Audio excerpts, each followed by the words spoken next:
بڑی مشکل سے انہوں نے اس بیل کو ذبح کیا، جبکہ وہ ایسا کرنے والے لگتے نہ تھے۔ اور جب تم نے ایک شخص کو قتل کیا تو اس میں باہم جھگڑنے لگے، حالانکہ جو بات تم چھپا رہے تھے اللہ اس کو ظاہر کرنے والا تھا۔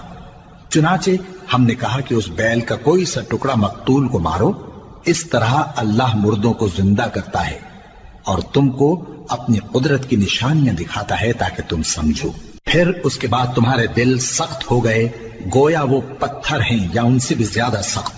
اور پتھر تو بعضے ایسے ہوتے ہیں کہ ان میں سے چشمے پھوٹ نکلتے ہیں، اور بعضے ایسے ہوتے ہیں کہ پھٹ جاتے ہیں اور ان میں سے پانی نکلنے لگتا ہے، اور بعضے ایسے ہوتے ہیں کہ اللہ کے خوف سے گر پڑتے ہیں، اور اللہ تمہارے کرتوتوں سے بے خبر نہیں۔ مومنو، کیا تم امید رکھتے ہو کہ یہ لوگ تمہارے دین کے قائل ہو جائیں گے؟ حالانکہ ان میں سے کچھ لوگ کلام اللہ یعنی تورات کو سنتے، پھر اس کے سمجھ لینے کے بعد